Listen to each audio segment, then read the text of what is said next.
The alien skin shimmered a soft, translucent green under the kitchen lights as its large, curious eyes scanned the room. "So," it began, voice resonating like a distant echo, "you humans transform raw matter into edible energy? We call it cooking," Sarah said with a laugh, handing it an apron. "And today, you're going to learn some of our classics." The apron hung awkwardly over the alien's elongated form, but it adjusted the straps with dexterity, ready to embark on this new Earth ritual. The first dish on the menu was pancakes. Sarah placed the mixing bowl on the counter and began explaining the ingredients. "Flour, eggs, milk, sugar, and a pinch of salt," she said, measuring each item carefully. The alien watched, its 4 fingers twitching with anticipation. "Why does the powdered substance mix with liquid?" it asked, observing the flour meld with milk. Its tone carried the wonder of a child seeing snow for the first time. "It creates a batter," Sarah replied, "like a foundation. Cooking is part science, part art. Here, try whisking." The alien grasped the whisk with both hands, mimicking Sarah's motion. Its movements were jerky at first, but soon it found a rhythm, its natural adaptability kicking in. As the batter smoothed out, Sarah heated a skillet, showing the alien how to pour the mixture into perfect circles. "They change state with heat," the alien noted, its eyes widening as bubbles formed and the batter solidified into golden discs. Next came the art of flipping. Sarah demonstrated, tossing a pancake into the air and catching it neatly on the skillet. The alien attempted to do the same, but its pancake soared higher than expected, landing on the ceiling.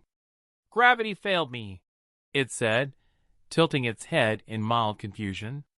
Sarah burst into laughter and helped it try again. As the pancakes stacked up, they moved on to burgers. Sarah laid out the ingredients: ground beef, onions, lettuce, tomatoes, and buns. "This one's about balance," she explained. "You combine textures and flavors into a handheld masterpiece." The alien's hands expertly shaped the patties, its precision almost surgical. It watched intently as the meat sizzled, its aroma filling the room. "These compounds release volatile particles," it said, leaning closer. "They stimulate olfactory sensors." "Fascinating." Sarah laughed again.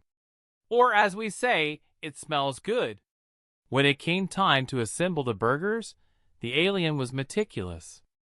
It layered the ingredients with an almost reverent care, adjusting the tomato slice by millimeters to achieve what it deemed optimal structural integrity. By the time they reached apple pie, the alien had developed a rhythm. Sarah guided it through the process of peeling apples, mixing them with cinnamon and sugar, and tucking the filling into a flaky crust. The alien seemed particularly intrigued by the lattice pattern Sarah wove on top.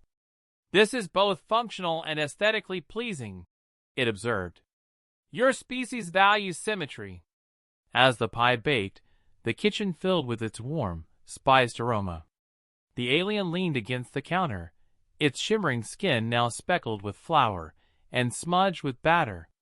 "This activity is gratifying," it admitted. "It engages multiple senses and fosters collaboration." Sarah smiled, wiping her hands on her apron. "That's the magic of cooking. It's not just about food, it's about connection." When the pie was finally ready, they sat at the table, a human and an alien, sharing the fruits of their labor.